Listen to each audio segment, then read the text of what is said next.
هنا السؤال انا ما غنسولش على النساء، كنسول على الرجال. واش عندنا رجال لانهم عارفين بعدا شنو هو الدور ديالهم وعارفين علاش كاينين تما؟ يتقلقوا عليك مريم. لا يتقلق، اللي بغى يتقلق.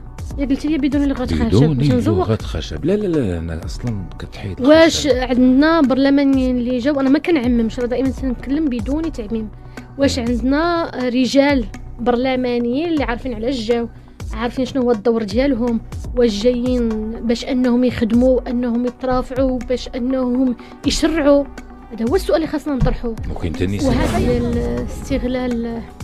استغلال الحكومه وتضارب المصالح لم يعد ممكن ان نسكتوا عليه. اليوم ما يمكنش ان وزراء ورئيس حكومه يشاركون في صفقات عموميه من المال العام ويدبرون حكومات المغرب أنهم يستفدوا من المال العام. هذا ليس مقبولا، لا أخلاقيا لا دستوريا لا سياسيا ولا قانونيا في الدول اللي كتحترم المواطنين ديالها. أول مرة في العالم دايرة التعدد في السياسة ولا تعديل والحمد لله في السياسة. أنت كيفاش هذه القضية لاله مريم؟ أنا وضعيتي القانونية سليمة جدا، ولا بغيتي نعاود لك الحيثيات ديال يا ريت باش نفهموا، لأنه اللي كنعرفوا بكل فرح. مرة استضفتيني عندك وأنا أتذكر جيدا، سولتيني قلتي لي واش غادي تكملي في الحزب. الأصالة والمعاصرة. نعم. أنا الأصالة والمعاصرة. أنا لحد الآن عندي ارتباط قوي بالحزب الأصالة والمعاصرة. عندي تحفظات على بعض الأشخاص، إلى هذوك الأشخاص ما بقاوش فأنا غادي نكون، كانوا بقاو. أنا لا يمكن الاستمرار مع أشخاص مبادئي وأخلاقي وقناعاتي لا تتوافق معهم.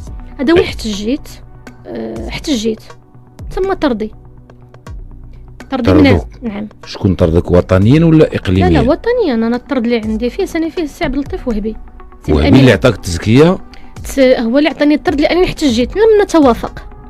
بمعنى احتجيت ما يستخدموش الا قال لك اعطيني نصيحه بخصوص الدعم المباشر. شوف هذه المساله ديال ان رئيس الحكومه ان يكون نوعا ما منفصلا عن الواقع، هذا مشكل بحد ذاته. أنه يكون منفصل عن الواقع هذا مشكل في حد ذاته. اليوم عندنا خاصنا نعرفوا بأن هذا الدعم المباشر اللي كيتعطى ما بقاش كافي، ما كافيش بالمرة. اليوم كنتكلموا على غلاء المحروقات وهو أدرى بهذه المسألة أحسن مني. كنتكلموا على غلاء المواد الأساسية بصفة عامة كاملة بدون استثناء. كتقول لي 500 درهم، أنا غادي نقلب واش هو ممكن يعيش ب 500 درهم؟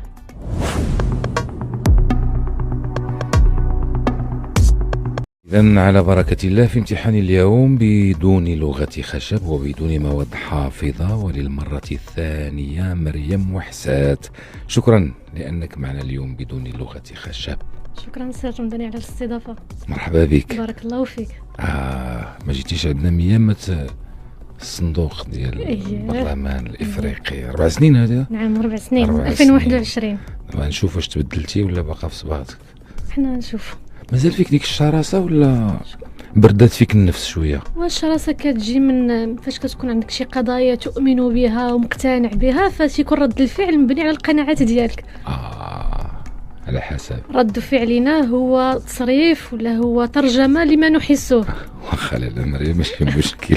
مازال كيقولوا لك السي مريم باقي ولا لا تيقولوا لي السي مريم، وباقي خاصنا نعرف شكون اللي عطاك هذه المعلومة. حتى وإن كان الصحفي راه ما تيعطيش المصدر ديال المعلومة. لا خص الناس يعرفوا علاش سماوك السي مريم. اما شكون وصل لي المعلومة راه اصحاب الحسنات موجودين عطاهم الله. كنت شرحت لك بأن السي مريم الجميل في المنطقة اللي كنتمي لها ولا المنطقة اللي كنمثلها لم يستصعبوا على نفسهم أنهم أن تمثلهم امرأة. لم يكن شيئا زعما يحشموا منه كيف ما تنقولوا، بالعكس افتخروا أن من تمثل منطقتهم هي امرأة. ما حشمتيش بهم؟ ما حشمت. هما كيشوفون أن هذا الشيء هذا هو الانطباع اللي عطاوني، بأنني ما حشمش بهم وما غنحشمش بهم فاش كانوا جاو باش أنني نترشح. وحنا غنشوفوا واش مازال تستاهلي السي مريم ولا حتى وإن كان هذا السي مريم ماشي مشكل، ولكن أتقبلها من عندهم بكل صدر رحب. تحفظ أو دفع شكلي او نقطه النظام نسجلوهم قبل ما نبداو مريم ما كاين وحسن. حتى شي حاجه سي رمضاني، خذ راحتك وسول بواحد الاريحيه، وانا التزم بانني غادي نجاوب بصراحه وبدون لغه خشب، بدون إذن بلا تحفظ، بلا نقطه نظام، بلا مواد حافظه، غنبداو بدون لغه خشب. ومريم وحسات حاضره معنا اليوم بصفتها، وانت قلتيها نذكروا بها، نائبه برلمانيه عن حزب التقدم والاشتراكيه، نعم رئيسه جماعه تيزي نسلي عن حزب التقدم والاشتراكيه. الصفه الثالثه عضو الغرفه الفلاحيه بحزب الاصاله والمعاصره. ما وهنا قدرتيش تقول انا نقولها. وهنا كندوخ أول مرة في العالم دايرة التعدد في السياسة ولا التعديل، والحمد لله في السياسة. عرفتي كيفاش هاد القضية لاله مريم؟ انا وضعيتي القانونيه سليمه جدا، ولا بغيتي نعاود لك الحيثيات ما يا ديال ريت باش نفهموا، أكيد، لأنه مرحباً بكل اللي فرح. كنعرفوا بكل فرح. هو أنه كتكون مع حزب واحد، نعم. كاسكيطة وحدة، حتى فيزا الدستور وحدة. يمنع التعدد. الله يرضي نعم، عليك. أكيد، أكيد. ايوا كي درتي ليها انت في المغرب حالة فريدة من نوعها. ماشي فريده، ولكن انا نعاود لك وانت حكم. عاودي لينا المغرب. فقلتي دابا بان 4 سنوات على اخر مره استضفتيني عندك. اييه وانا اتذكر جيدا سولتيني قلتي لي واش غادي تكملي في الحزب. اييه الأصالة والمعاصرة. نعم. انا الأصالة والمعاصرة. أييه. انا لحد الان عندي ارتباط قوي بالحزب الأصالة والمعاصرة. عندي تحفظات على بعض الاشخاص، الى هذوك الاشخاص ما بقاوش فانا غادي نكون. كانوا بقاو، انا لا يمكن الاستمرار مع اشخاص مبادئي واخلاقي وقناعاتي لا تتوافق معهم. هذا هو الجواب. اتذكر ونوعا ما هذا هو الجواب اللي كنت جاوبت. جات الانتخابات المهنيه كانت في شهر 8 2021، كانت قبل من الانتخابات التشريعيه والجماعيه. كان التزاما من الحزب بان هذاك الاشخاص اللي عندي عليهم تحفظ ما غاديش يبقاو، وترشحت. ما يمكنش انا نغير الحزب ديالي وانا فيه برلمانيه وفيه عضو في المجلس الوطني ديالو وكل شيء. ترشحت بحزب الأصالة والمعاصرة، ترشحت فيه، نجحت. انا كنمثل 3 جماعات في الغرفه الفلاحيه، جماعه تيزي نسلي واغباله وبوتفرده، واكتسحت. نعم، كنتم النسبه الاولى وطنيا من حيث عدد المصوتين في الغرفه. نسبة كانت 1000 تجاوزت 1000 عدد المصوت. كندوي على غرف مهنيه اللي هي محصوره، ما كندويش على الغرف، ما كندويش على الانتخابات المباشره ولا العامه. مزيان. هي كانت لم تخنني الذاكره في 7 في شهر 8 2021. المهم على اي المهم شهر 8 ديال 21 قبل الانتخابات الجماعيه. من بعد تم ترشيح الاشخاص اللي كيف ما قلت لك بانني انا لا اتوافق معهم، واحتجيت. ما التزموش معاك. نعم، هذاك الالتزام اللي كانت تعطيني ما بقاوش. التزام شكون عطاتو؟ القياده ولا شكون؟ نعم، لان انا التزكيه اللي خديت الغرفه الفلاحيه ما خديتهاش من الامين الجهوي، خديتها من عند السيد الامين العام سي عبد اللطيف وهبي، هو من وقعها. هي باش حطيت انا الترشيح ديالي انا ذاك. وهبي شخصيا. نعم، وهبي شخصيا. وكانوا مرشحين في هذيك الدائره، كان حزب الأصالة والمعاصرة مرشح ضدي بحزب الأصالة والمعاصرة، وتم سحب تزكية منه لكي اترشح. هادشي عندكم صحيح. المهم غير باش نعاود لك انا بدون لغتي خشب تنعطيك الحيثيات بدون لغتي خشب. احنا فهمنا الى حدود هذه اللحظه. فملي احتجيت ثم طردي من. نعم. شكون طردك، وطنيا ولا اقليميا؟ لا وطنيا. انا الطرد اللي عندي فيه سنه فيه السي عبد اللطيف وهبي اللي عطاك التزكيه، هو اللي عطاني الطرد لانني احتجيت. لم نتوافق. بمعنى احتجيت انا الالتزام الاول بانه هذوك الاشخاص ما يكونوش من حقي. شخص ما عنده حتى اشخاص ما عندهم حتى ارتباط بالاقليم ولا بالدائره واللي حنا كنا كنشتغلوا فيها ويجي وهذا لا. هذا كان شوف هو كان التزاما اخلاقيا والتزاما مبدئيا بيننا وبينهم. مزيان. فكانوا خواو بيك. كان ماشي خواو بيا، هما عندهم واحد التوجه، عندهم واحد الرؤيه. الهاجس هو انه خاص يكون عندنا مرشح اللي نضمنوا النجاح ديالو. ما تعقوش فيك انت بانك ماشي ما لا، لان كاين باش نكون معك صريحه، كاين اعتبارات عديده باش ان واحد الحزب يزكي. واش عندك الامكانيات الماديه ولا تحتاج الى امكانيات الحزب؟ معقول. اللي هو لان السياق فاش كان الانتخابات في 2021 ماشي هو السياق فاش كان قبل، لان تزامنت مع الانتخابات الجماعيه. يعني اغلبيه الحاليا ديال البرلمانيين اللي كاينين غادي نقول لك نقولها ولكن بتحفظ ما عندهمش امتداد شعبي، لان من اللي نجحهم هما اللي كانوا مرشحين في الدوائر المحليه، يعني في الجماعيه. لان قد ما رشحتي في الدوائر في الانتخابات الجماعيه قد ما الحظوظ ديالك كترتفع باش انك ولكن في الولايه السابقه نعم ترشحتي في اللائحه الوطنيه. نعم، صنف الشباب. انا ذاك اللي كان دار السي الياس العمري من العام الحزب السابق. بسهوله زكاوك في اللائحه؟ لا ماشي بسهوله زكاوني في اللائحه. انا كنت عضوه في المجلس الوطني لحزب الاصاله والمعاصره. كانت واحد المسطره ديال الترشيح اللي كان اعلن عليها انا ذاك حتى عن طريق الاعلام السي الياس العمري بان من عنده رغبه انه يترشح انه يحط السيفي ديالو. مزيان. السيفي ديالو كان جمعنا في واحد لوطيل هنايا في الدار البيضاء ودرنا التصويت داخلي. ما كانش باك صاحبي فيها؟ لا انا تنحلف ليك وبدون لغه خشب السي الياس العمري عمرني ما دويت معاه حتى وليت برلماني ودازت مده. مزيان. باش نقول لك فكان السيفي كانوا معايير اللي كان علن عليها السي الياس العمري. قال بان عندي 3 معايير. ما كاينش باك صاحبي. وانا اتذكر جملتين قالها ما كاينش هذه صاحبت هذا وهذا صاحب هذا. انا نقول لك جمله اللي كان قال هو العهدة عليه. وإلا كان شي معيار اخر انا تنقول لك المعيار اللي انا ما تنعرفوش. مزيان. ثاني حاجه يكونوا لان كان دارت الساعه ديك الساعه كلها شابات، يكونوا شابات قاريات عندهم من السياسات درايه بالسياسه نوعا ما. واحد المجموعه ديال المعايير اللي كان دارها اختار على حطينا دي سيفي. طلعتي اللائحه ونجحتي. طلعت اللائحه ونجحت وانا لا بغيتي ترشحي في الولايه. وانا لا اتنكر. نعم بغيت نترشح. علاش؟ هاد الاليه هذه كانت كوطه ديال النساء وكوطه الشباب، والياس العمري كان دارها كوطه كلها خاصه بالنساء. علاش هاد الكوطه؟ اننا نرفعوا من تمثيليه النساء داخل المؤسسات المنتخبه والمؤسسات التشريعيه. مزيان. هذيك المساله ديك الكوطه انا تنقول دائما بان هذا استثمار في النساء. استثمار اللي دارته بالكوطه، يعني جات نجحات دخلت المؤسسات التشريعيه فكانوا داروا واحد التكوين شئنا ام ابينا.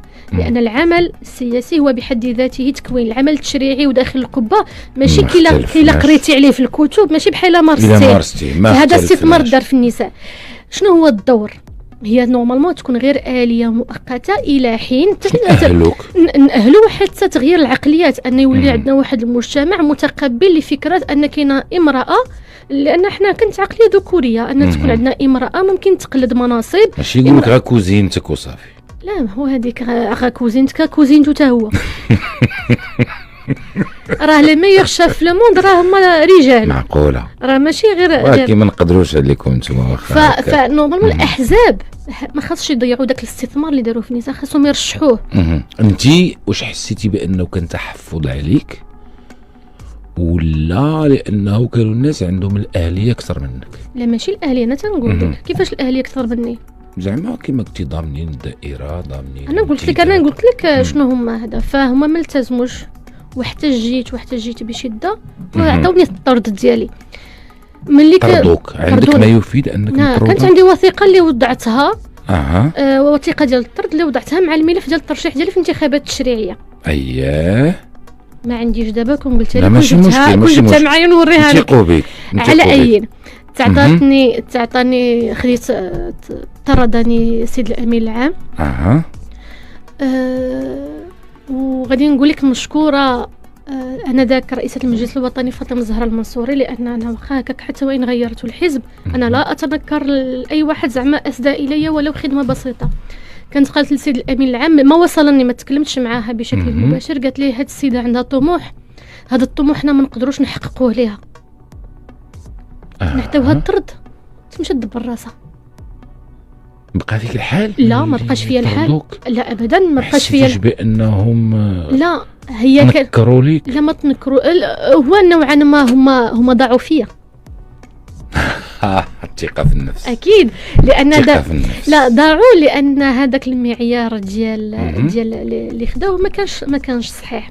فملي اي واحد كيتضرر حقي في الانتماء الحزبي يكفله لي القانون. ما غاديش تجي حتى شي واحد يحيدوا لي انتماء حزبي، نمشي للحزب اللي كيبان لي في توجهي ولا متوالم معايا وفي قناعاتي غادي نمشي ليه، لان فك ارتباطي مع الحزب السابق. صافي تسريح باحسان، فكا ما بقى عندي حتى شي ارتباط معاهم. مشيتي الى حزب اخر، مشيتي الى حزب التقدم والاشتراكيه. مزيان، الى حدودنا مزيان. ترشحتي بسميتو في البرلمان؟ ترشحت باسمه في البرلمان وفي الجماعات. والترشيح ديالي ما كانش الترشيح ديالي ماشي انا زعما اللي نط قلت حكا بغيت نترشح. كيف ما قلت لكم بعد الانتخابات ديال الفلاحيه واللي اغلبيه ديال الناخبون ديالها هم رجال وفلاحون، كيف ما قلت كان واحد الاكتساح بناء على نتائج ديال انتخابات الغرفه الفلاحه. الناس هما اللي جاو اصروا وطلبوا باش نترشح في الانتخابات التشريعيه وانتخابات الجماعيه، على اعتبار ان ابنه منطقتهم هي اللي غتكون ادرى بمشاكلهم، وبنت منطقتهم هي اللي ممكن تمثلهم احسن تمثيل. واتمنى نكون كنمثلهم احسن تمثيل. غنشوفوا هذه القضيه واش كتمثليهم احسن تمثيل. انما نجحتي في الغرف الفلاحيه مزيان، نجحتي في البرلمان مزيان، واش ما شكلكش مشكل تكوني بسميت جوج الاحزاب؟ حيت راه حاله شاذه. لا ما غاديش يشكل. انا كيف ما قلت لك فك ارتباطي، الان اتكلم باسم التقدم والاشتراكيه. ولكن قانونيا في الغرفه، قانونيا في الغرفه اعتبروا لا منتميه. تعتبري لا منتميه؟ لا انتماء لي. ماشي كان المفروض تقدمي استقالتك وتكوني متجانسه ما سياسيا واخلاقيا، عوض ما في الغرفه الفلاحيه ركبه تراكتور وفي البرلمان؟ هو فعلا كان ممكن انني نقدم استقالتي ونمشي نعاود نترشح بحزب اخر وغنجح في الغرف الفلاحيه. اييه بزاف على الثقه في النفس. لا ماشي ثقه في النفس، هذا راه اشتغال ديال سنوات السي رمضاني. هذا الشغل ديال سنوات، وهذا هو الاختلاف. هذا هو الاختلاف اللي كينجح بالشكاره واللي كينجح بالشعبيه. هذا هو الاختلاف. انتي نعم ما نجحاش بالشكاره ابدا. انا اشتغلت، انا قلت لك استثمر في حزب الاصاله والمعاصره لمده 5 سنوات، وكنت اشتغل في الدائره المحليه، وكنت كنهز الهموم ديال الدائره اللي كنمثلها اقليم بني ملال، وكنت أنا لائحة وطنية يعني أمثل جميع جهات المملكة، ولكن كنت أشتغل محليا. هذاك الاشتغال ديالي محليا على طيلة 5 سنوات هو اللي خلى يكون عندي واحد الامتداد وتكون عندي واحد الشعبية عند المواطنين والمواطنات اللي كانوا كيجيبوا لي ملفات ديالهم كنترافع عليها، لا شيء لا أكثر. فهذاك الامتداد أنا شوف، هذاك اللي كيمشي كيخدم الفلوس كيمشي باش أنه يخدمها لأغراض سواء ما عرفتش أنا، ما يمكنش نصدر حكم، ما يمكنش انني نتهم، ما عندوش امتداد كيمشي يعوضوا بامور اخرى. انت ما كتصرفيش باش تربحي الانتخابات؟ لا كنصرف في حدود ما يسمح لي القانون. زعما ما كتستثمريش، ما كتصرفيش، ما عندكش الفلوس بزاف ابدا. لا امكانياتي راه تنصرح بها للمجلس الاعلى للحسابات، ما املكه اصرح به للمجلس الاعلى للحسابات، ما عندي حتى شي مشكل في هذا الامر ولا اخجل من هذا، لان كاين اللي عنده واحد العقده ديال انه لان نوعا ما يعتقدون بان المواطنين كيمشوا مع المظاهر، كيمشوا مع مول الشكاره، في حين لا.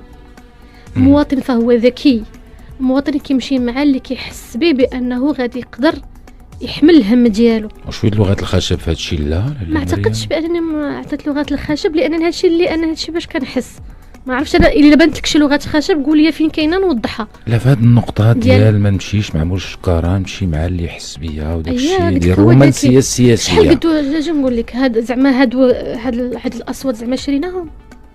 انا كنسول. لا زعما شريناهم، انا قلت لك شحال صرفتي وصافي زعما. لا قلت لك في ما يسمح، لا ماشي ما تنصرفوش الفلوس، ما يسمح به القانون، بمعنى ماشي الملايين ومئات الملايين، لا غادي يكونوا الملايين ديال السنتيمات ماشي ملايين الدراهم. لا ابدا. غادي انا لا ماشي مع داك الطبق، انا مع ديال السنتيمات باقا تنحسب بالريال. ما يسمح به القانون كيسمح لي، ما يمكنش انا شباب غادي يكونوا كيشتغلوا معايا انهم يفرقوا هذوك لي فلاير وداك الشيء ما غاديش يخلصون في النهار ديالهم. طبيعي ما يمكنش، ما غاديش توفر لهم وسيله ديال النقل ديال الكاربيرون ديالهم والمازوت ولا هذا، ولا كراء السيارات باش انهم يتنقلوا. حنا كنتكلموا على مساحه جغرافيه اللي هي كبيره باش غيتنقلوا على الدواب. ما كتشيرش الاصوات مثلا. لا ابدا ابدا. واللي انا دابا هذا نداء اي واحد عطيتو سنتيم بغيتو يكتبها لك في كومونتير في الفيسبوك. اي واحد عطيتيه سنتيم. وانا حتى في الاعضاء في الجماعه مثلا في الاغلبيه ديالك ما كديريش الاغراءات الماليه. انا راه كيف ما كاين الاساتذه الذين فرض عليهم التعاقد، نرى انا فرضت علي الرئاسه.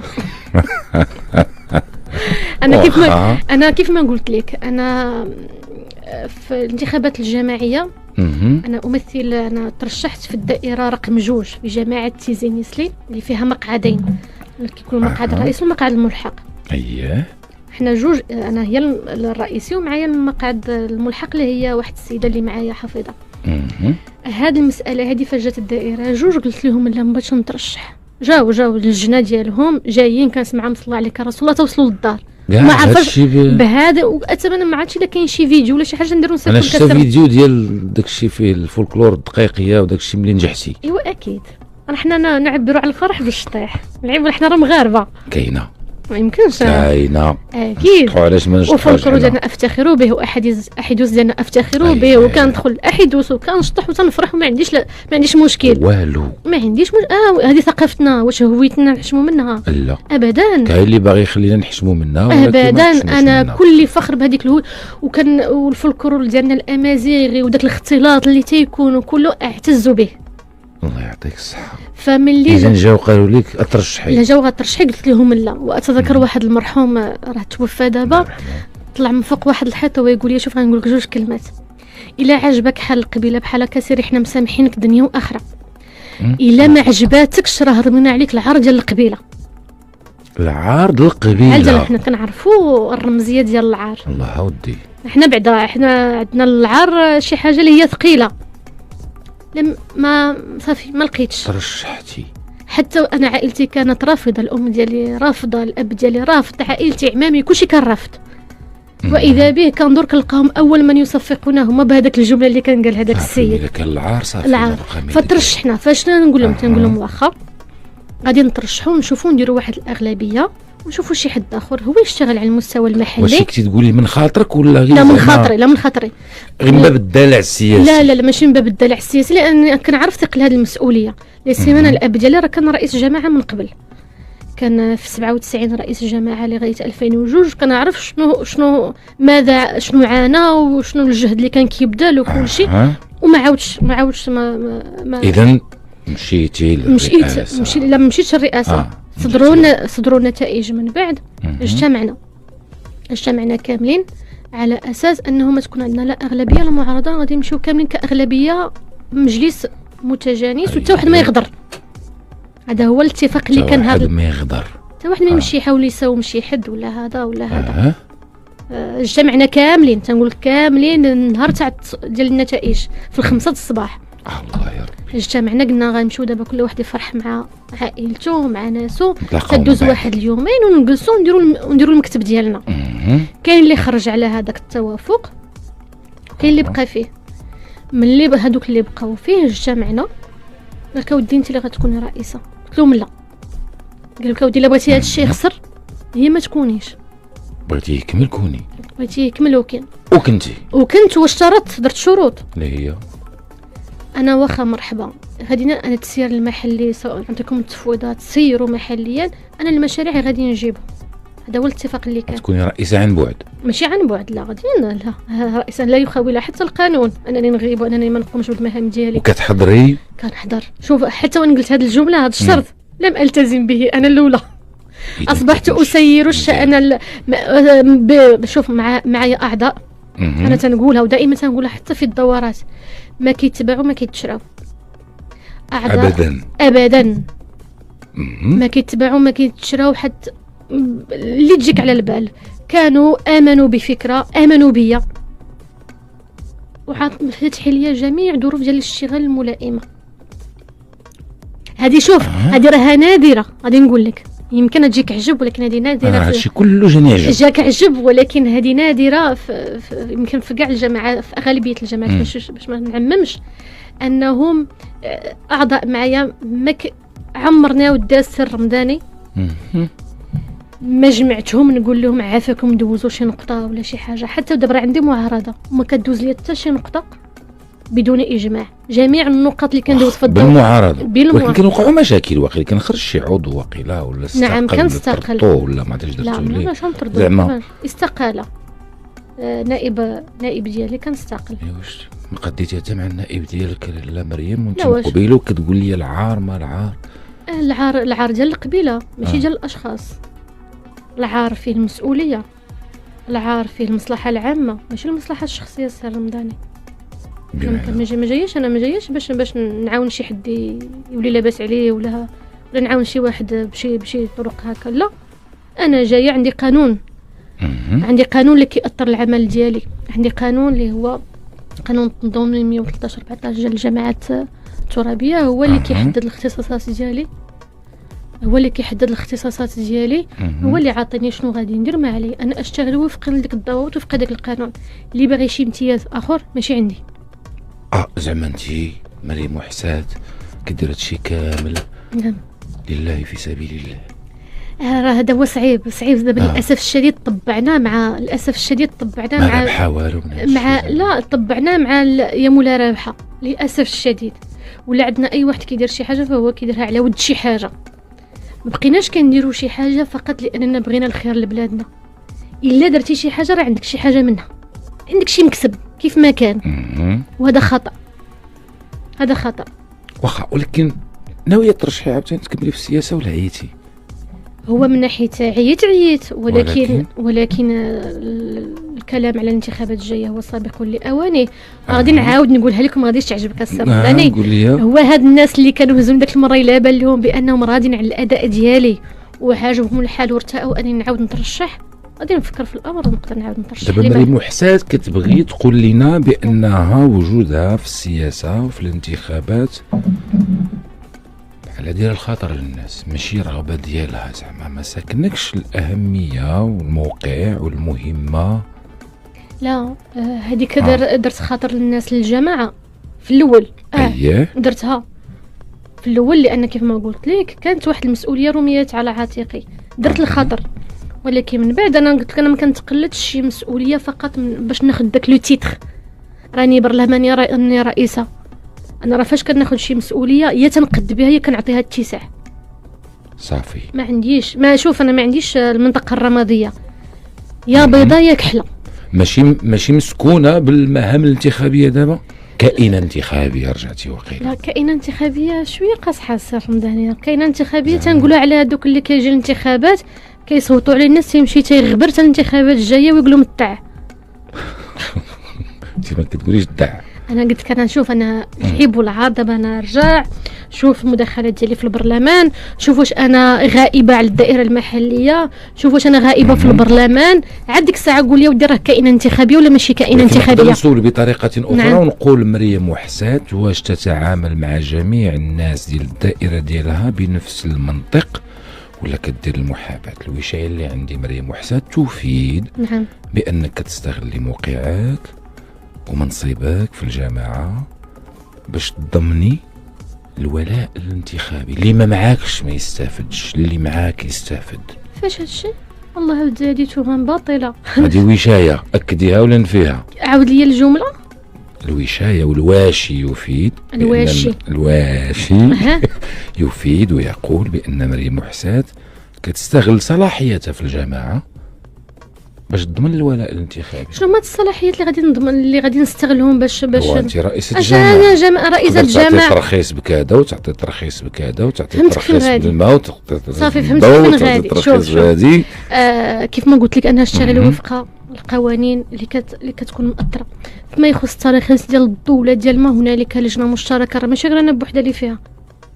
كاين ممثل كاين السيد القائد، كاين الوقايه المدنيه، كاينه الصحه. حنا ديال اللجنه بالنسبه لما هو طليتي هذه في اطار الهضره عليك يا الحاضر عينيك. انت برلمانيه ورئيسه جماعه. وشوف لا دابا الا دويتي لي على هاد الاشخاص هما بانتماءات حزبيه معينه ودوافع حزبيه، ولا اعتقد كاينه سلطه الوصايه بانها غادي تشوفني بانني غاده في الطريق الخاطئ وتخليني ندير ما بغيت. اسمح لي، لا ما كتنتقبش من الناس حيت ماشي معاك ابدا. شوف انا ما كان قلت لك اغلبيه الناس نقدر نقول لك ما كنعرفهمش زعما بشكل شخصي، باش حنا كندرسوا الملفات. وهاد الناس اللي كتكلم عليهم استفادوا، ما عنديش التليفون ما نوريك، استفادوا من الربط بالماء. راه عندهم الربط، راه هذا مشروع كيف ما قلت لك. جماعه تيزينيس اللي فاش جيت ليها كان فيها مشكل ديال الماء اللي هو بنيوي، الناس ما عندهمش الماء.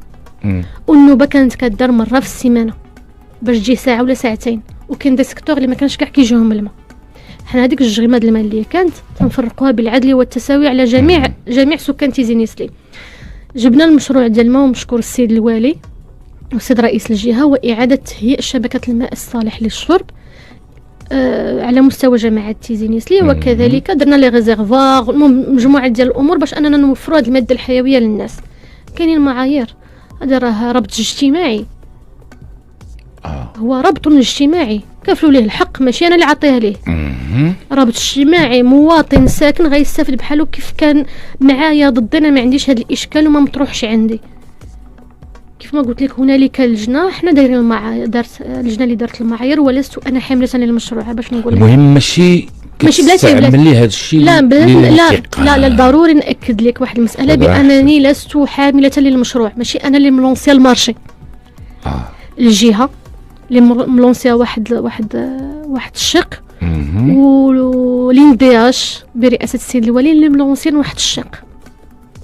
يعني لست انا حامله هذا المشروع. انا ماشي تحكمي فيه وتعطي اللي بغيتي وتخلي اللي بغيتي. لا واسمح لي، دار مال العام، واش انا غادي نبدا نفرق فيه على باب الهوا ديالي؟ مريم وحسات انا نقول لا ونكمل لك بعدا النقطه. كملي تفضلي. سي رمضان ما يقال تفضلي. عندي ما يقال. لا كلتو.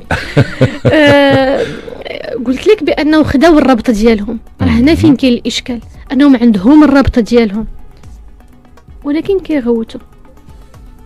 هنا تولي تسول شنو هما الدوافع اللي من وراء هذاك الشيء. شنو هاد الدوافع اللي تسول دوافع سياسيه، لان من الواحده شنو العيب اللي لقيتي باش انك تنوض وتحتج هنايا؟ الزبونيه والمحسوبيه والماء حق للشرب حق للجميع اكيد. وجلاله الملك في خطابه قال عدم تسييس قطاع الماء. حنا ما تنشتغلوش من ديتنا لنفوسنا. اسمح لي، كاين قانون اللي كيأثرنا، كاينين المعايير. واش انت خديتي الربط شنو بغيتي؟ واش كاين شي حد كيحاربك مريم وحسات؟ هو شوف، هو دائما واخا داروا عليك العار في القبيله، ماشي من القبيله، من خارج القبيله اكيد. هنالك من يحاربوني، لان باش نقول لك الحمد لله ساكنه تيزينيسلي فيها 12765 حسب اخر احصاء. حافظه شحال الرقم؟ ايوا اكيد. 12765. ما يمكنش جوج الناس هما اللي غادي يعبروا على الراي ديال الساكنه ككل. وما يمكنش يحصل عليا اجماع، لان ما يمكنش، راه النبي وما كانش عليه الاجماع، غادي يكون عليا انا طبيعي. هذا امر عادي. المساله ديال باش تقول لي ودي شكون هما هادو، ملي كتكون كتشتغل بضمير، ملي ما تلقاو راه نقول لك راه ماشي غير هادشي، وداروا شكايات ووشايات وما خلاو ما كتبوا. وصلوك للمخزن كاع؟ لا انا ما وصلتش. انا لحد هاد الساعه اليوم شحال 16 ماي 2025 ما شحال اليوم في الشهر، لحد اليوم ما سمع لي حتى شي حد. ما عندكش شي ملف مفتوح؟ ما عندي حتى شي ملف. شي اختي قريت واحد الوشايه مكتوبه تما على حسب ما بلغ الى علمي، ولكن انا شخصيا لم يتم الاستماع الى حدود اليوم، وما عنديش مشكل الا اللي بغى يسمع لي مرحبا. لا مريم، هذا مزيان اللي مشيتي لهذه النقطه هذه. نعم. دابا صراحه انا كنت نحاول نبقشش شي شويه، ولكن لقيت صعوبه في شي واحد يقولها فيك خايبه. شهاده لله. ايوا الحمد لله. ولكن هذا الشيء ضرني في راسي بعد ما دويتي. لا قلبت سوالت، ولكن زعما النسبه اللي غتعطي ملاحظات على مريم قليله. نعم. ولكن شي ضرني في راسي. كيفاش؟ شنو الوصفه ديال وحده رئيسه جامعه عضو الغرفه الفلاحيه برلمانيه ما كاينش اللي يقولها فيه خايبه؟ ما قالوا لي شفاره، ما ابدا. واش يقولوها؟ ما كنستعمل سياره المصلحه اللي عطيها لي القانون. ما كناخذ التعويضات اللي عطيهم ليا القانون، ما كناخذش الكاربيرون باش انني نبقى ندور. عمرني ما ركبت الطوموبيل ديال الجماعه. وتليفونك واقيلا هو كتخلصيه؟ تليفوني كنخلص، والله ما واخده والله ما واخده النمره ديال الجماعه. هاد النمره اللي عندي من 2007 ملي كنت باقا تلميذه، دارها لي الوالد ديالي، بقات عندي، هي اللي باقا عندي الى يومنا هذا. وممكن تمشي تحقق الا عندك شي مصادر. من 2007 هي عندي. لما عمري ما غيرت نمرتي تاع التليفون، وكنستخدم سيارتي الشخصيه، كنطلع بها الجبال الحجر وكل شيء. وهاد الناس راه كيشوف، عاش كنقول لك راه المواطنين ديالنا ذكيين. راه ممكن يبان لك شي حد اللي ممكن انه يدير شي ممارسات. لما كتصرفي انت على الجماعه؟ كنصرف في حدود ما استطيع به، زعما كنصرف ما تحب، زعما كنصرف. والمهم تليفونك، طوموبيلتك، كاربيرون ديالك. تليفوني وطوموبيلتي والكاربيرون ديالي واتاي ديالي والقهوه ديالي والحلوه ديالي والماء ديالي، كل شيء. والجنه اللي جات تاكل من المال ديالي ومرحبا بها وما عنديش مشكل. وهذا هو ديال المغاربه. وحنا واش نبداو نتحاسبوا على طاجين؟ السؤال لا، ما نتحاسبوش على الطاجين. غير سؤال، اش من نفع؟ اش رابحه من هذا ما رابحاش ما ربحها والو من السياسه. انا ما ربحها والو من السياسه. عرفتي شنو عرفتي شنو هو الربح ديالي؟ راه وصلت بيا شحال مره اني نحط استقالتي ياك. غير مؤخرا انني بغيت نحط الاستقاله ديالي. راه داكشي اللي تجمع قدام باب الدار راه لا يوصف. تيقول لك اودي واش هاد البلاد تعفى عليها الله وبغيتي تمشي؟ راه لهذه الدرجه دابا قلتي صعيب انك تلقى اللي يقولها فيها خير. شوف والله لا، شوف دابا تنقص. لا والله لا، باغي نفهم من نيتي، ماشي محامي الشيطان. بغيت نفهم. شوف في الوقت اللي المنتخبين عندنا عند الرأي فعلا للاسف الشفار كيقلب على مصلحته، كيدي الصفقات، كيخدم والديه، كيخدم مرته. طوموبيلتي عندي من 2017. 8 سنين الطوموبيل ما بدلتيهاش من 2017 وما باقا كتحرك. باش نقول لك طوموبيلتي جوج الويل صار جوج الولايات 2017 طوموبيلتي عندي وما عنديش فيها مشكل، وكنتحرك بها ياك. داري هي داري، ما عمرني ما بدلتها. حوايجي هما حوايجي، زعما ماشي شي حاجه زعما ما بانش عليك النعمه السياسه زعما بغيتي تقول. لا، حنا كنصرحوا بالممتلكات ديالنا المجلس الاعلى للحسابات والمجلس الجهوي للحسابات كذلك. راه كنصرحوا بالممتلكات ديالنا وما نملكه من الريال. الا عندك راه اللي باغيك ما عرفت. انا بعدا الشفافيه. فنقول لك عرفتي اش نقول لك، بان الناس راهم ذكيه وانت ما عجباتكش هاد الهضره وقلت لي ودي راه لغه خشب تيحسوا بالواحد. راه شايفيني تماره اللي كنضرب، شايفيني ملي كنت اونسانت وكرشيت الفم وكندور في الزناقي ونقول للمقاول لا ماشي هكا لا هكا. شافوني ملي كنخرج في الوحده الليل وجوج الليل ملي كنعرف شي مواطن، ديك الجغيمه د الماء اللي كنا كنفرقوها باش كل واحد وشي واحد ما وصلوش، وكنفرق وكنتبع القادوس من المنبع حتى لعند السيد، ونعرف فين كاين الخلل وعلاش السيد ما وصلوش الماء. وفي الجوج الليل وفي 3 الليل ونخرج وما عنديش. هاد الناس هادو اللي كتقول لي ما لقيتي فيهم حتى شي واحد يقولها فيا خايبه، كيشوفوا هادشي على عينيهم. ولكن انت مع راسك. انا مع راسي عييتي ايه. واش ما كاينش الاغراءات ديال المنصب؟ رئيسة جماعة عطا الله، كدوز ميزانية، كيدوزو مقاولون، كيدوزو صفقات في البرلمان، وكتلاقاو الوزارة والملفات وهكذا. عافاك وقف معايا هنا وقف معايا ليه. سخمانية ماني فيه هنا، أنا نفسي هنا.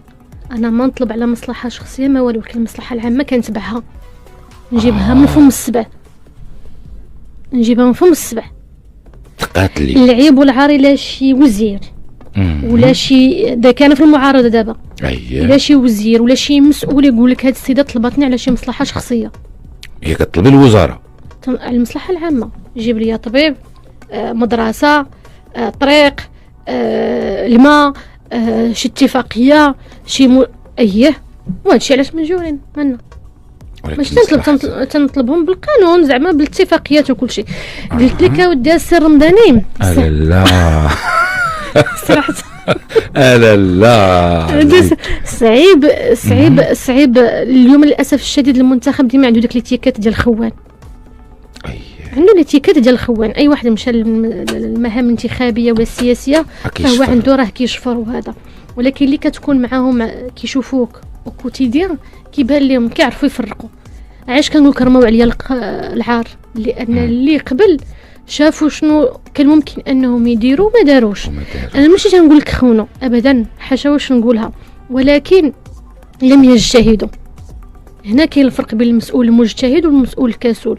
كنجتهد، راه ما يمكنش نبقى انا جالسه في البيرو. راه اسهل حاجه ممكن نديرها هي نجلس البيرو، نبدا نسنى ليغاليزاسيون ولي زيكستري، ونسنى رخصه الماء ورخصه الضو، نبقى جالسه ونبدا تدوز 5 سنين.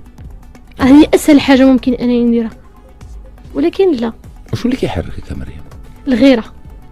انا راه كيبقى فيا، راه كنت قلت لك كيبقى فيا الحمل، على سيما انا كنجي لكازا والرباط، كندوي على المغرب ديالي، ديال العميق. زوين هذا المغرب ديالي، المغرب العميق اللي كنتمي ليه انا. ملي كنشوف الظروف فاش عايشين، وكنشوف هنا كيفاش الناس عايشين، كيبقى فيا الحال. فهذاك هو الدافع. انا ما يمكنش ليا اليوم انني نبقى غير في حلول ترقيعيه، مثلا مشكل التزود بالماء الصالح للشرب. ما يمكنش نبقى اليوم غير بحلول ترقيعيه، حفر به هنا ينشف هنا، حفروا غدا جهزوا هذا. هاد الحلول لا، ما بقاتش نافعه في المغرب ديال اليوم. خاصنا حلول جذريه. حنا كنجتهدوا. المشكل ديال راه صعيبه اليوم في 2025 باقيين كندويو على مشكل التزود بالماء الصالح للشرب. صعيبه في حين ان هنا ليه برك على النقاصه يشعل الضوء، طلق الروبيني يمشي الماء. هذاك لو بريفيليج ما عندناش، هذاك الامتياز ما عندناش حنايا.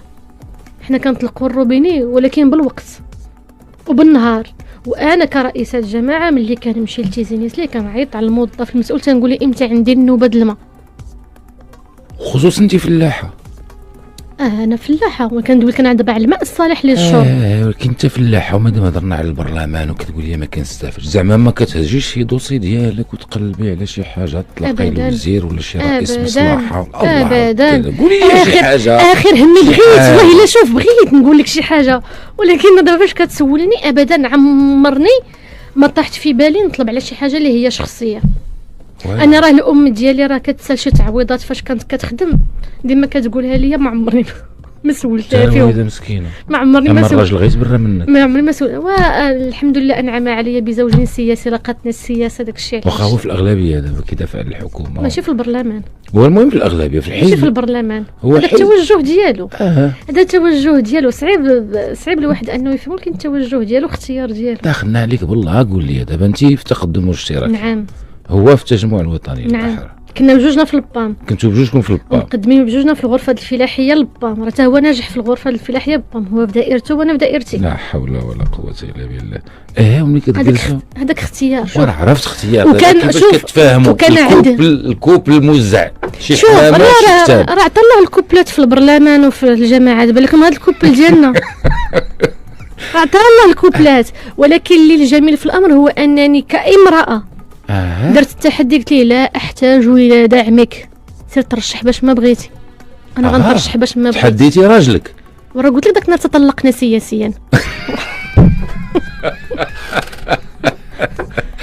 نعم اكيد تحديت منها باش هو كان اثبات، كان باش انني شويه نثبت حتى من اللي كيف ما قلنا الحزب اللي كان طرتني اثبات بانني انا هذا محليا موجوده وبدون دعم ديال الزوج ديالي. حنا لقتنا السياسه، راه ماشي زعما جينا وعاد دخلنا للسياسه. لقتنا السياسه هي اللي لقاتكم باش تزوجتوا. نعم. لقينا حزب الاصاله والمعاصره، وصيفط واحد للاحرار وصيفط واحد. كيف ما قلت لك كان احتجاجا عندهم، وهما عندهم الدوافع ديالهم والتوجه ديالهم. طردونا. ما مشيتوش لحزب واحد؟ لا، وهذيك الساعه كان كلها راه نتكلم لك على اسبوع ما كاملاش. يعني خاص الحسم فيه اسبوع ما كاملاش. انا عندي توجه وهو عنده توجه، وانا كان زعما فرحت من اللي ما اختارش التوجه اللي انا فيه. كنت سعيده والله لا نتوما في شكل. كنت سعيده لانني ساثبت بان اليوم المراه ما بقاتش فقط للتاثيث، ما بقاتش فقط باش اننا نرفعوا من العدد ديال التمثيليات ديال النساء، وانما عندنا امراه سياسيه ولا نساء سياسيات اللي هما فاعلات، ونساء سياسيات اللي قادرين انهم ياخذوا الانتخابات. هاد الجينات ديال التمرد منين جبتها مريم وحساد؟ انا من قبائل ايت سخمان. قبائل ايت سخمان الا قريتيها في الكتب ديال التاريخ فهم معروفين بقصوحيتهم كيف ما تنقولوا، ولكن القصوحيه ديال المعقول. انا الام ديالي من القبائل يداودوا عليه، والوالد ديالي من القبائل يتعبدوا عليه، بجوجهم الاصل هو سخماني. خرجوا مريم، خرجوا هاد كاينه حتى شويه التربيه. كانت التربيه ملي تيكونوا عندك اباء كيربيو ماشي ابناء فقط باش انهم يطيعوهم، لا، كيربيو ابناء باش يكونوا مستقلين بالاراء ديالهم، بالخيارات ديالهم، يتحملوا مسؤوليتهم. اهم من هذا فكتكون عندنا هاد الشخصيه بحال هكا، وقادره بهذا المنطق ديالك في التفكير وفي التصرف تلقاي بلاصتك في السياسه، في العمل الحزبي، في البرلمان. في العمل الحزبي انا من نهار الاولاني فاش دخلت حزب التقدم الاشتراكيه، زعما بكل صراحه وبكل امانه، سيد الامين العام ولا الاخوه الرفيقه مريم وحسان بالعكس دابا الرفاق، نعم، احتضنوني، زعما باش ما نكذبش عليك، بالعكس احتضنوني وحاطيني واحد المكانه مميزه داخل الحزب. بالعكس كنحس براسي بانني معهم. والبرلمان والفضاء السياسي والمشهد السياسي، شوف البرلمان شنو ديري الملائكيه في السياسه، شوف الواقعيه لا مريم. لا راه واقعيه، علاش فين كتشوفني بانني دايره الملائكيه؟ انا راه تنظن نتغاوت. بغيت شي نهار اللي ما نكونش كنتغاوت فيه، بغيت شي نهار اللي يدوز عندي زين. هذا دائما. واخر ما غوتي عليه النوار، قال لك النوار في ديال قطاع السكن. شوف احنا الدور ديالنا، انا نائبه انتمي الى المعارضه، وفريق تقدم الاشتراكيه ينتمي الى المعارضه. الدور ديالنا هو ان ندير واحد المعارضه بناءه، ان ننبهوا الا كانوا شي اختلالات، ان نقدموا مقترحات اللي كتبان لنا اللي هي في صالح المغاربه اجمعين. هذه المساله تاع النوار، لان ماشي غير النوار، مشكل ديال التعمير بصفه عامه السي الرمضاني، ومشكل ديال التعمير في المناطق القرويه هو مشكل اللي هو حقيقي. ممكنش اليوم بقانون ديال 1990، قانون اللي ضرب التصور ديال الرباط والضربيضه، نجاو نطبقوا على ساكنه ديك المناطق اللي كترتفع فيها نسبه الفقر والهشاشه. واش واحد ما عنده ما ياكل كيبغي غير يبني واحد البويت، كتقول له خلص الاركيتكت، خلص الوكاله الحضريه، الوقايه المدنيه، رخصه الجماعه، هذا واحد المجموعه ديال الامور. درتي الدعم ديال السكن مزيان، عطيتي الدعم المباشر للناس مزيان، فاش كنجيو النسبه ديال المستفيدين 90% كيتسمحوا فقط في المدن الكبرى، ما كاينينش في المناطق ديالنا الجبليه. على الاقل يدير واحد الدعم اللي باغي يبني البقعه ديالو. هذا كاينه ديك المساعده المعماريه والتقنيه، ولكن للاسف الشديد الوقع ديالها ضعيف بزاف، والنسبه اللي كتستافد منها قليله بزاف، وحتى المساحه اللي كتحدد في العالم القروي ديك 70 متر هو اللي يستافد منها، ومجموعه ديال الشروط ما بقاتش واكله. اضافه انا تنقولوا بدي ملي كنبغيو نطبقوا القانون ديال التعمير ماشي نطبقوه لمنفعه بعض واحد الفئه مهنيه معينه، ولكن ناخذوه في شموليته. حاول نفهم اش بغات تقول لي يا مريم وحسين. تفهم واخا في القانون ديال التعمير في المناطق الجبليه ولا في الماده 50 و 51 من القانون تاع التعمير تيحدد لك المناطق اللي كيتفرض فيها المهندس المعماري. هي المناطق الحضريه والتي لا تبعد عن المركز المحدد ب15 كيلومترا، هي اللي كتكون محدده اللي كيكون مفروض فيها المهندس معماري. واضح. المناطق اللي هي بعيده اللي عندها تصميم تاع النمو بحال الجماعات ديالنا في القانون غير مفروض عليها المهندس المعماري. كاين ظهير ملكي اللي كاين فيه الرسامين لي ديسيناتور. اليوم في المنصه ما كايناش الامكانيه ديال لي ديسيناتور يحطوا الرسامين يحطوا البلانات ديال الناس. خاصك المهندس المعماري. ولا بغيت نطبق القانون نطبقه كامل، ماشي ننتقي فقط ارضاء لبعض وشوف لي المواطن اللي مسكين ما بحالوش انه يخلص. ما نفرطاش في الجبل مريم ابدا. انا ابنه عندي مكان الازدياد تيزينيس لي دائره اغباله تابعه لقصب التادله المحكمه. والو تقول واخا تباني شويه كيليميني وداكشي ما عرفتش فين تنبان لكم كيليميني، ولكن هادشي اللي عطى الله. ما عرفتش هادشي اللي عطى الله وداس هادشي اللي هو كيليمي. ما عرفتش كيفاش كتقدري تكوني في المعارضه. غادي نكون في المعارضه بهادشي اللي كنشوفوا اليوم، الوضعيه الصحيحه والمكان الصحيح اللي فيه دابا هو هذا ديال المعارضه. عجبك شي حاجه في هذا الغلاء تضارب المصالح، التعليم ما هواش، الصحة ما هياش، واحد مجموعة ديال الأمور، الغلاء، المحروقات، واحد المجموعة ديال الأمور. لا نفتخر أننا نكون جزء من هذه الحكومة. تقدم الاشتراكية كتكلم لي دابا الرفيقة مريم هي اللي تتكلم. كيفاش ما عجبكش الدعم المباشر؟ ما عجبكش دعم السكن؟ ما عجبكش التغطية الصحية؟ ما عجبكش بركة من العدمية. لا ما شوف، ما يمكنش نكونوا عدميين. هذا مشروع مجتمعي، هذا مشروع اللي جابوا جلالة الملك، رائع وجيد وما يمكن يتقال فيه حتى شي حاجة خايبة، ولكن التنزيل ديالو هو اللي قعدنا فيه ما نقولوا. ما يمكنش اليوم الناس شديتيهم من الرامي دوزتيهم من لامو. يمكن شي 8 الملايين المغاربة حاليا بدون تغطية صحية، وفرضتي عليهم الاشتراك، والامكانيات ديالهم ووضعيتهم الاقتصاديه لا تسمح لهم باداء الاشتراك، وبقاو الله كريم، واغلبيتهم ولا واحد العدد منهم كيتعالج على الامراض المزمنه وخاصو يخلصوا. حنا كنعرفوا بان الامراض المزمنه شحال كتكلف، حصه ديال الشيميو شحال كتكلف، ماشي في استطاعتهم. ولكن ما كاينش الحصه السحريه عاوتاني غتجي حكومه في 3 سنين تقاد لك هذا الشيء كامل. مريم اكيد ما يمكنش تقادها، ولكن ما تدعيش ولا تحمل الشعار ديال حنا ما كاين بحالنا، انا بوحدي نضوي البلاد. هنا فين كاين الخطا. حنا العدميه اكيد لا نقبلوها، ولكن انهم يديروا نفوسهم كانهم الولي الصالح هذا هو اللي ما كنقبلوهش. حتى الحكومه انها تعترف بان عندها النواقص، وهذيك النواقص هي فين نتحدوا جميع ونحاولوا اننا نعالجوها. اول كلمه ملي كدوي معاهم راه الملائكه المنزله هما ما كاينش حتى شي واحد بحالهم، يعني بحال ولات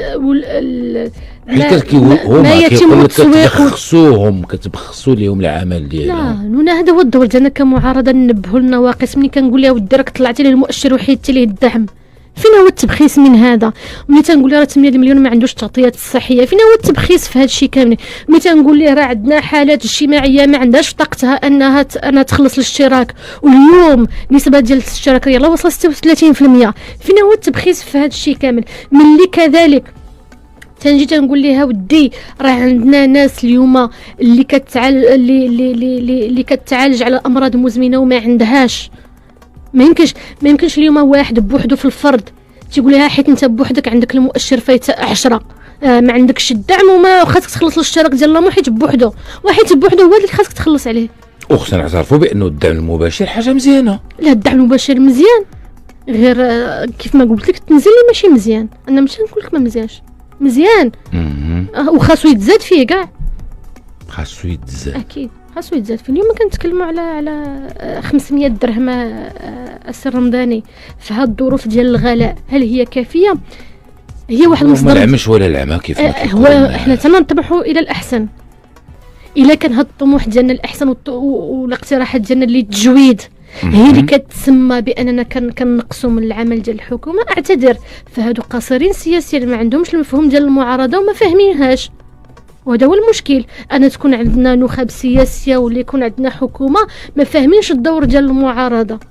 واش ما فاهمينش ولا المعارضه براسها كتحط راسها في شي مواقف ماشي هذيك؟ مثلا دابا ملتمس الرقابه والنقاش اللي عليه، زعما حتى المعارضه كدير الضحك في راسها مع الحكومه. باش الضحك في راسها السر رمضاني؟ لان الملتمس لا والزين لا الاتحاد الاشتراكي ملتمس الرقابه لا البي جي دي مضاربين مع فلان ومع فرتان.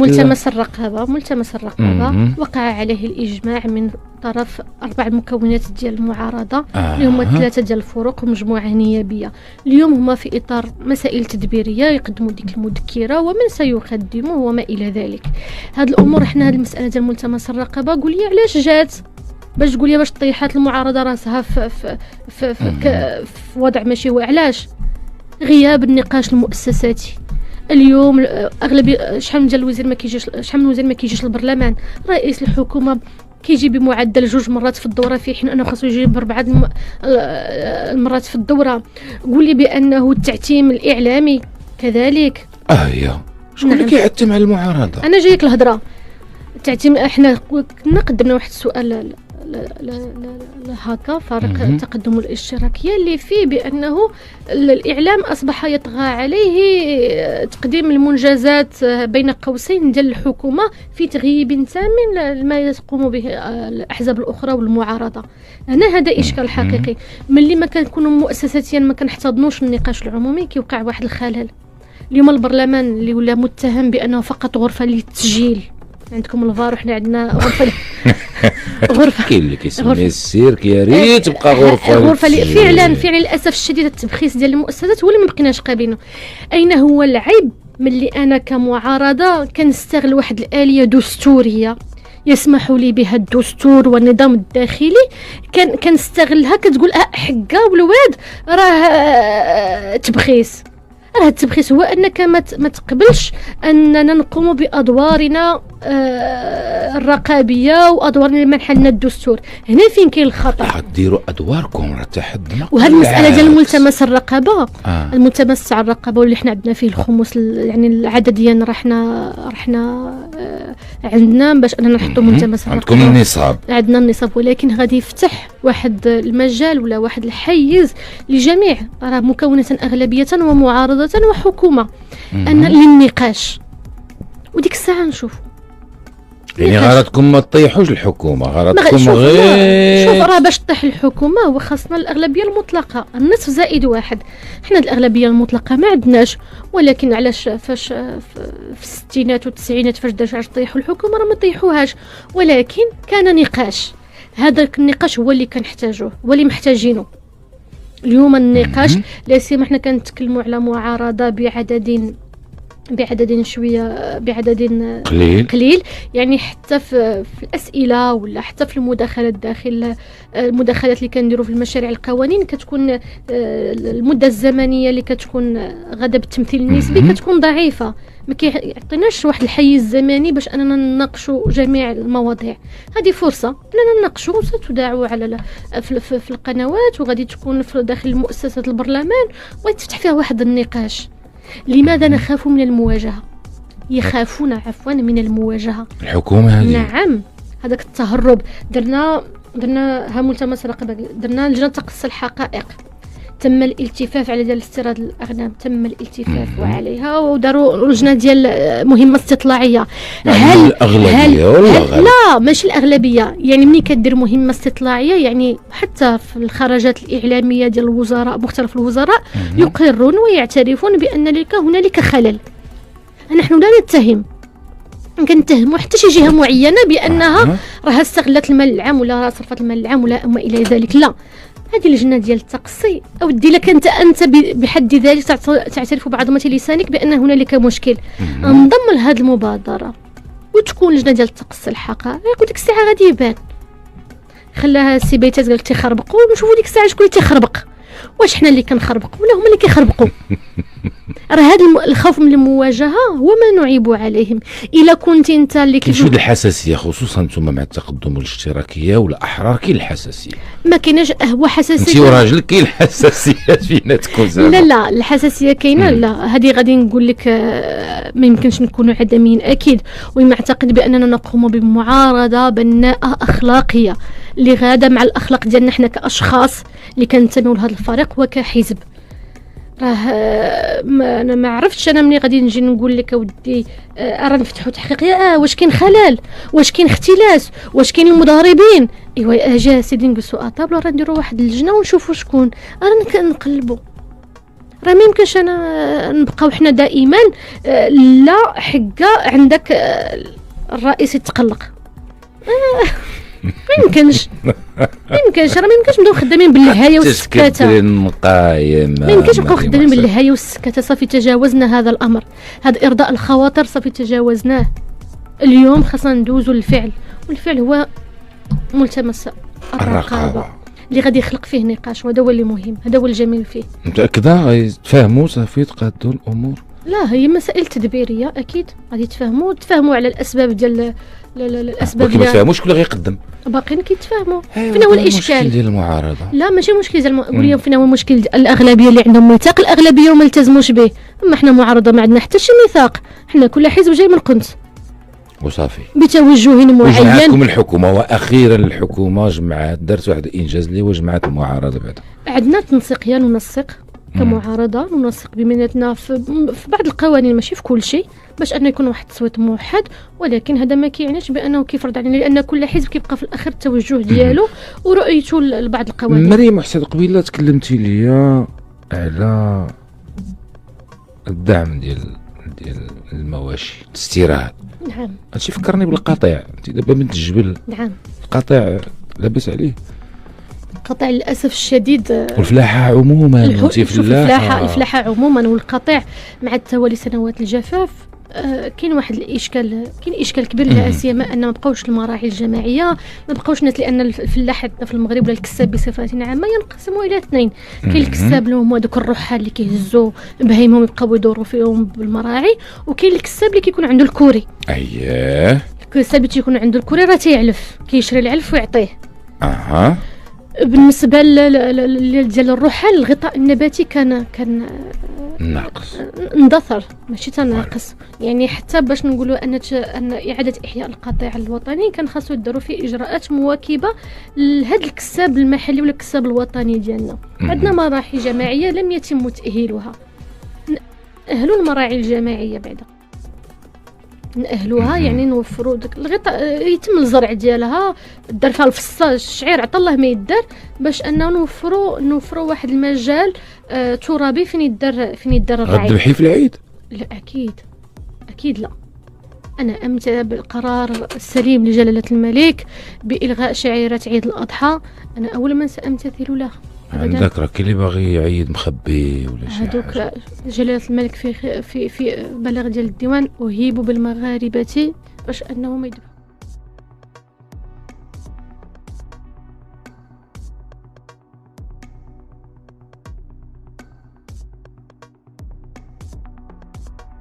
بكل صراحة، هل تخشين الدفاع عن بعض القضايا النسائية لأنها قد تصطدم مع التقاليد أو مع السلطة؟ القصير أكيد لا. شوف، التقاليد ولا هذا التقاليد فهي هذا هو الدور ديالنا كمنتخبين ولا كسياسيين وفاعلين في المجتمع المدني، أن هذوك العقليات أنها تغير، والأنماط التقليدية أنها تغير. هذا هو الدور ديالنا جميعا، وإعلاميين كذلك. زعما ما كتفكريش بزاف وتلوي لسانك بزاف المرات عاد تكلمي لا نقلق هنا ولا نقلق لهنا؟ ابدا انا هذه الخلفيه ما عنديش. شوف، هذه الخلفيه ديال عندك نقلق وهذا، كاينه توجهات نحترموا، عندنا توجهات الله الوطن الملك. اكثر من هذا كاين قانون كيأثرنا، نحترمه، نشتغلوا وفق الضوابط القانونيه لا غير. وما يمكنش انا نكون كنتجاوز القانون ونقول عندك يا ولا تجاوز القانون، راه عندك النيت. النوار كدير عليه معركه، القطيع. المشكله بعدا ديال هذا النوار، النوار هو كيفاش دابا انا كتعطي الدعم ديال 7 مليون 10 المليون دعم مباشر للسكن. راه النوار كان تطبعوا معه المغاربه في العقار، في الصحه، راه تتمشي الكلينيك والله ما حطيتي النوار لا دوزتي. كاين نوار حتى في السياسه مريم محسن. كاين قلت كاين في كل شيء، راه كاين في كل شيء. النوار كاين في كل شيء، كاين وتطبعوا معاه. راه كان باش تدوز البيرمي وتاخذ البيرمي، لا ما عطيتيش 4000 ريال ديال الدوره الشرفيه ولا لا شديتيه، راه نوار هذا. الدوره الشرفيه دابا ما بقيت راه فت لغه الخاص. لا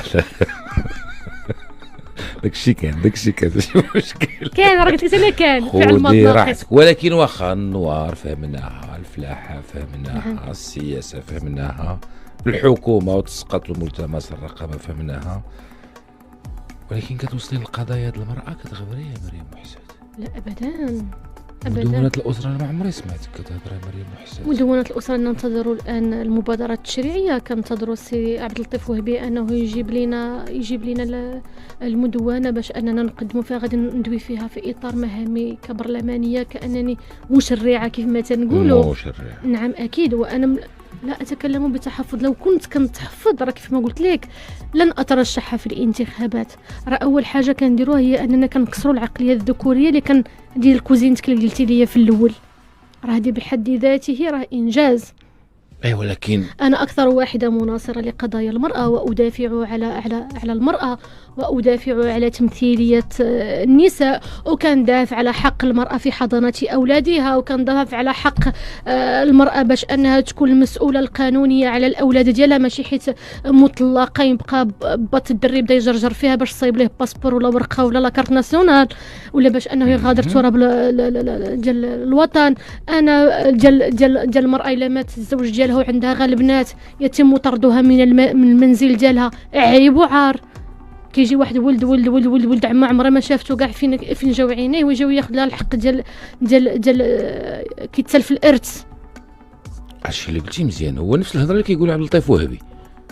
اذا نتوما متفقين مع عبد اللطيف وهبي في هذه لا شوف، النقطة. انا مجموعه تاع الامور اللي جاو على لسان السي عبد اللطيف وهبي اتفق معهم 100%.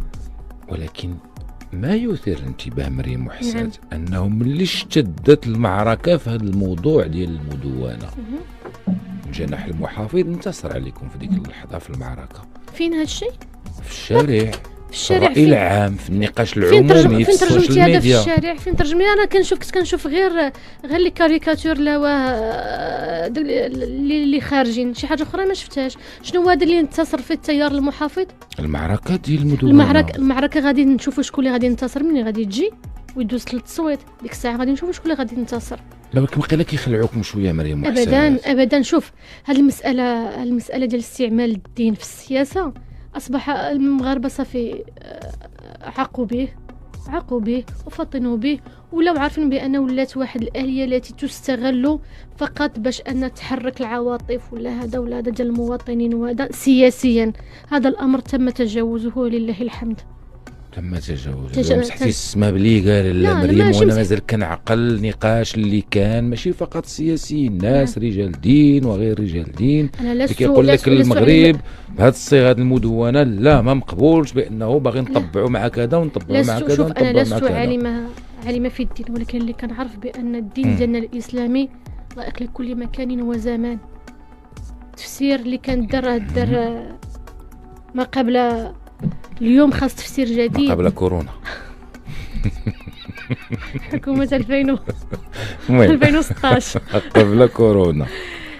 اليوم هذه المسألة أصبحت متجاوزة، العقليات تغيرت، الوعي تبدل.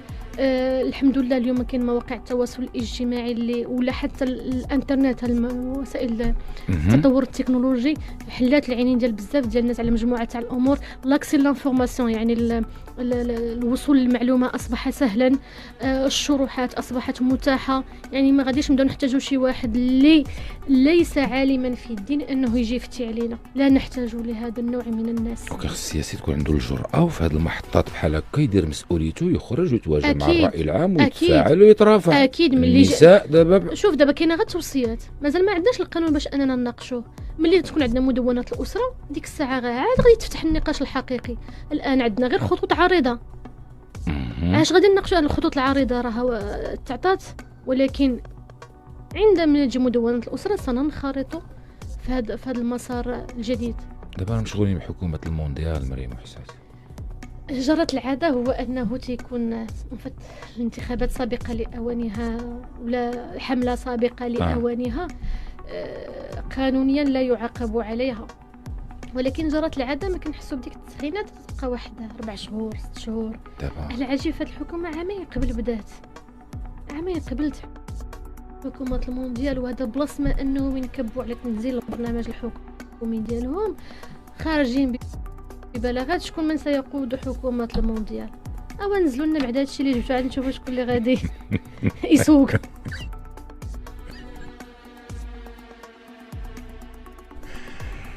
ما ندمتيش مشيتي للبي بي اس؟ ابدا، مرتاحه ولله الحمد.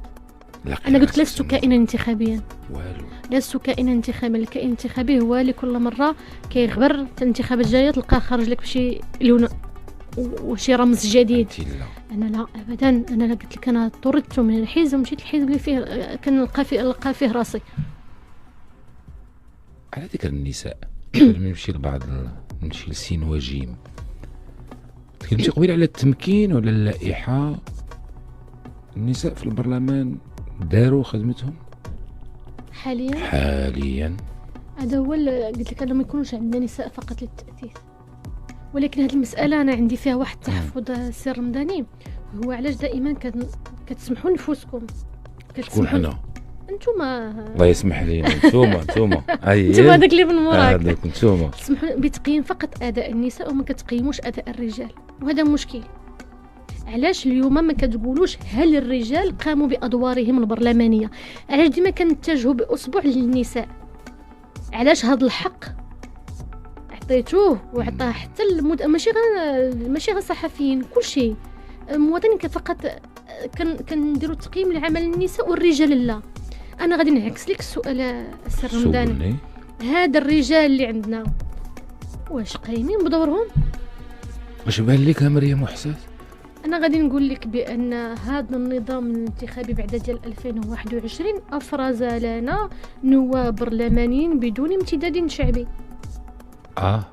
بدون امتداد. يور ناجحين الأمة. لا ناجحين، قلت لك ننجحوا، قلت لك النظام الاقتراع اللي كان ديال انها كانت مع الانتخابات الجماعيه هي اللي عطاتنا هذا بدون امتداد شعبي، مقطوعين من شجره بدون امتداد. ما دابا انا نقول لك حنا عندنا القبليه مثلا في الجماعات ديالنا اكيد غادي يصوت على ولد، كتكون واحد الحماس ملي كتكون انتخابات الجماعيه، كتكون واحد الحماس، كتكون واحد المشاركه مهمه في الانتخابات، فهم الناس كتصوت. هذاك ان درتيهم في لائحه، درتيهم في ورقه في انتخابات وحده وكل شيء، هذا النظام ديال الاقتراع فرز لنا هذه الفئه. هنا السؤال انا ما غنسولش على النساء، انا غنسول على الرجال. واش عندنا رجال لانهم عارفين بعدا شنو هو الدور ديالهم وعارفين علاش كاينين تما؟ يتقلقوا عليك مريم. لا يتقلق، اللي بغى يتقلق. يا قلت لي بدون لغه خشب، بدون لغه خشب. لا انا اصلا كتحيد واش عندنا برلمانيين اللي جاو، انا ما كنعممش، راه دائما تنتكلم بدون تعميم. واش عندنا رجال برلمانيين اللي عارفين علاش جاو، عارفين شنو هو الدور ديالهم، واش جايين باش انهم يخدموا، انهم يترافعوا، باش انهم يشرعوا؟ هذا هو السؤال اللي خاصنا نطرحوه. ممكن النساء وهذا ينطبق كذلك على النساء. يديروا السيلفيات في البرلمان. حتى الرجال تيديروا السيلفيات، اكيد حتى الرجال كيديروا السيلفيات. كنركز واقيلا في البرلمان لكل كنركز واقيلا في النائبات البرلمانيات اكثر. كاين اللي كرافطو ويصور وهذا ويقول لك حللتو عقدتو، وهذا هو راه ما كمل حتى 5 دقائق في الكرسي، غتصور وخرجها في الفيسبوك.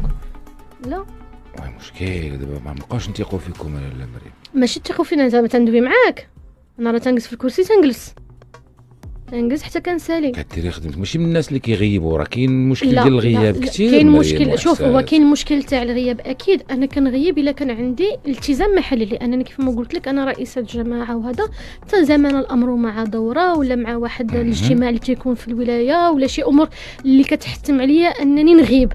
من غير هذا واتقدم وانا من البرلمانيات المواظبات على تقديم الا كنت غنغيب العذر. ما تغيبيش غير هكاك، ما تنغيبش وتنقدم العذر، كنقدم هذا حتى الا كان عندي جلسه الدوره كنصيفطها. انا علاش غايبه؟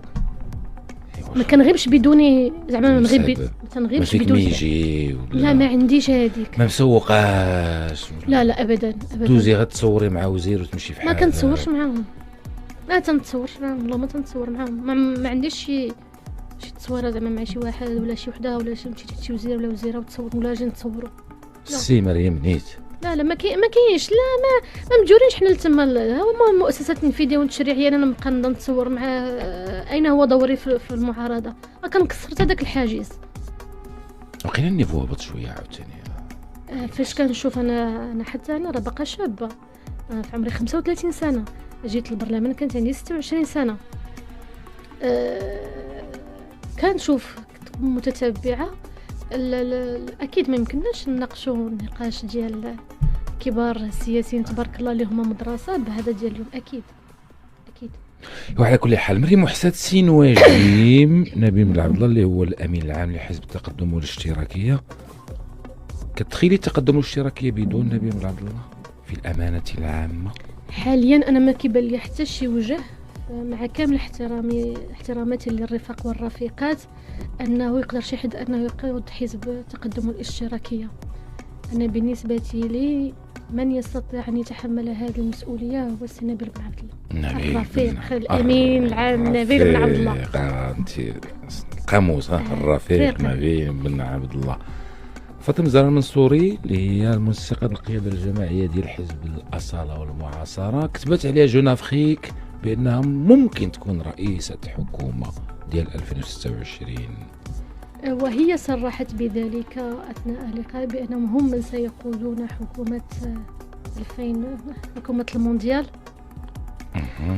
وأعتقد بأن الدافع هذا هي الجملة الشهيرة يا مولا نوبة. يا مولا نوبة. أعتقد شوف ما صعب جدا أن الواحد أنه يحكم من دابا. العمل والصندوق هو اللي غادي يبين لنا من سيقود الحكومة. وأحترمها وأقدرها، وكيف ما قلت لك أنا لست بناكرة، وكانت أنذاك رئيسة المجلس الوطني وهي اللي قالت ديك الجملة سيدة عندها طموح. وما الحب إلا للحزب الأولي. لا أنا أقدرها بعدا، أنا ما يمكنش أنني نضرب بعدا في امرأة أولا. ثانيا تقود حزبا، ما يمكنش انني نجي اليوم نضرب في امراه، وما يمكنش نجي نرسخ ديك العقليه ديال عدوه المراه هي المراه، بالعكس تبغي ليها المصلحه. اكيد. رئيس الحكومه عزيز اخنوش الا قال لك اعطيني نصيحه بخصوص الدعم المباشر. انا باقا غير جونيور. وما تعرف انا باقا غير جونيور. ربما هاد المساله شوف هاد المساله ديال ان رئيس الحكومه أن يكون نوعا ما منفصلا عن الواقع، هذا مشكل بحد ذاته. أنه يكون منفصل عن الواقع هذا مشكل في حد ذاته. اليوم عندنا خاصنا نعرفوا بأن هذا الدعم المباشر اللي كيتعطى ما بقاش كافي، ماشي ما كافيش بالمرة. اليوم كنتكلموا على غلاء المحروقات وهو أدرى بهذه المسألة أحسن مني. كنتكلموا على غلاء المواد الأساسية بصفة عامة كامله بدون استثناء، وكتقول لي 500 درهم. انا غادي نقلب واش هو ممكن يعيش ب 500 درهم؟ سؤال في غياب توفير فرص الشغل، في غياب ارتفاع نسبه البطاله، في توفير فرص الشغل في المناطق القرويه والجبليه. هذه واحد المجموعه ديال الامور. انا كتجيني هذه بحال داك نغطيو الشمس بالغربال. هو هاد 500 درهم.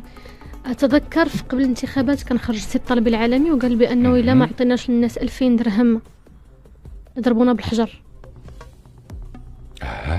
ياك ما وجدتي شي حجرة؟ لا ما وجدت شيء، ولكن هما اللي رفعوا سقف الطموح وسقف الوعود ولم يلتزموا بأبسط الأمور ديالو. مريم محسات باسم الفلاحة. نعم. إلا قالوا لك وصل لنا رسالة لنزار بركة وزير التجهيز والماء اش تقول ليه؟ يجب إعادة النظر في سياسة السدود. اليوم قلبك طايب. لا قلبي طايب غادي ندوي. قلبي طايب غادي ندوي. هاد المشاريع كامله اللي كان التعليمات ديال جلاله الملك فيما يخص توفير 143 مليار ديال الدرهم من اجل المخطط الوطني للماء، باش دار محطه التحليه ديال المياه، باش دار ديك لوطوغوت ديال الماء، باش استعمال المياه العادمه، واحد مجموعه ديال الامور توفروا لها اعتمادات. هاد طرق السير ديال الماء وكل شيء المناطق ديالنا لن تستفيد منها. الحل واش غادي يطلع على الماء الجبل؟ الحل هو إعادة النظر في السياسة ديال السدود التالية. كيف ما قلت لك ما حنا ما بقيناش قادرين على الحلول الترقيعية حفر بيرود، خاصنا حلول اللي هي مضمونة. السدود ووتيرة إنجاز السدود فهي بطيئة جدا. ما يمكنش انا في بدايه الولايه كنت قلتها له هو شحال من مره سارفع شعار اليوم خاصني واحد السد ديال وانس، كنت كنقولها سد تاع وانس. حنا منطقه فلاحيه، منطقه ديال الجبل كامل، واحد المنطقه اللي واحد السال كله اللي هو فلاحي اللي كلشي ولا كيحيد الشجر ديالو. يمكنش اليوم فقط لخدمه لوبيات معينه ان يتم اخبار هذا السد. الرسالة تكون وصلت لنزار بركة. لا وصلت وعودت وصلت ومشكور بلاتي ومشكورين الآن في إطار تحيين ديال الدراسات. وزارة الداخلية وهذا مطلب ديال الفلاحة. وزارة الداخلية المفروض هي اللي غتشرف على الدعم فيما يتعلق بإعادة تكوين القطيع. وانتي بنت الجبل وعشيرة الفلاحة، اش ممكن تقول عبد الوافي الفتيت؟ اللي ممكن نقول ليه اليوم القطيع الوطني اكيد هو خاصو مجهود باش ان يعاد الاحياء ديالو، ولكن اليوم ما يمكنش اننا الكسابه تقول لها ودي خلي النعجه عندك ما تبيعهاش بدون تقديم دعم له. اليوم كاينه لانوك اللي هي الجمعيه الوطنيه لمربي الاغنام والماشيه اللي كيعطيو واحد الدعم للرؤوس ديال الاغنام الاناث والذكور. اييه الان هذا بشريطه انهم يحتفظوا بهم واحد المده معينه، واحد سنه ولا هذا الامكانيه اصبحت الان صعبه. المقترح هو ان يتم، لان حتى الحولي ملي كيفوت واحد العام حتى اللحم ما تيبقاش مزيان. معقول الخبره ديال مريم محسن اللحم ما تيبقاش مزيان. هذاك الدعم اللي كان كيتعطى لرؤوس الاغنام هذا يتحول للاناث، واللي باش يتعطيو 500 درهم ولا 600 درهم الاناث ولي تعطى 1000 درهم الاناث ويخليو يبيعوا. واضح. وحمد بواري وزير الفلاحه ممكن كان مسؤولا، انا اعتقد بانه له دور كبير في هذه الازمه اللي كنعيشوا اليوم ديال الماء، لانه كان مسؤولا على قطاع الماء داخل وزاره عنده دور في الازمه. نعم، لانه كان مسؤولا على قطاع الماء في داخل وزاره الفلاحه، يعني ليس بجديد على تدبير ديال الوزاره. انذاك الى كانت شرفت افلال السيده كاتبه الدوله المكلفه بالماء، كانت رفعت شعار توفير الماء الصالح للشرب من بعد الفلاحه، وجوبهت بمقاومه من وزير الفلاحه انذاك وكبار الفلاحين والاستعماره، انا كنتكلم بالاسماء. وحتى حذفت كتابه الدوله ديال الماء وضموها لهذا. هذا المشكل ديال المغرب الوطني،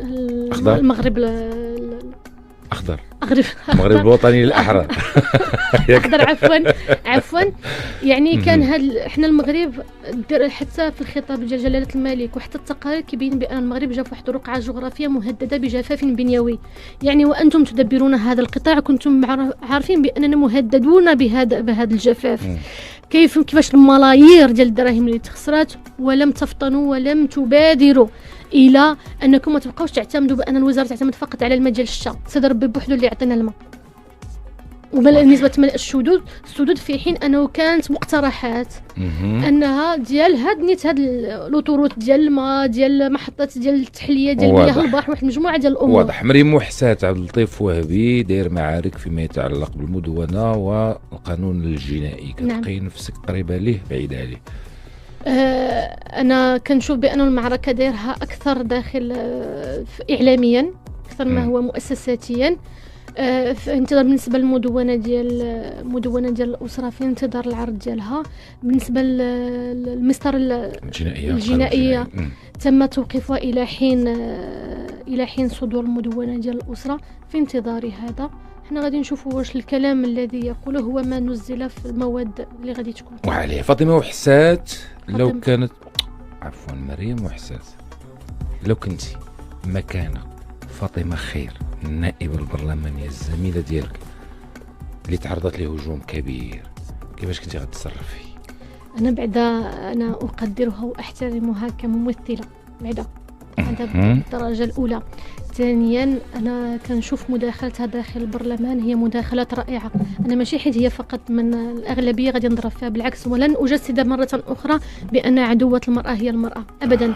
بالعكس احييها واقدرها، كتبذل واحد المجهود حتى باش انها تكون واحد الرصيد سياسي ولا واحد الرصيد تشريعي مهم. احييها. ما تعرضت له هو انه وقع واحد الخلط، او لا شفنا الاستاذه اللي في القسم 8 اكثر ما شفنا السياسيه في الخطاب، وهذا خطا. اعتقد بانها دارته كانت ان ديك الشخصيات اللي كتقمص انها تبقى فاطمه خير اللي كنعرفوها بشخصيتها هي وبقناعاتها هي بدون تقمص دور اخر. مريم محسات، في دقيقه عندك فرصه للاستدراك او التصحيح او التدقيق او الاضافه. دقيقة صوت ماشي صمت. هاد المسألة ديال استغلال الحكومة وتضارب المصالح لم يعد ممكن أن نسكتوا عليه. اليوم ما يمكنش أن وزراء ورئيس حكومة يشاركون في صفقات عمومية من المال العام،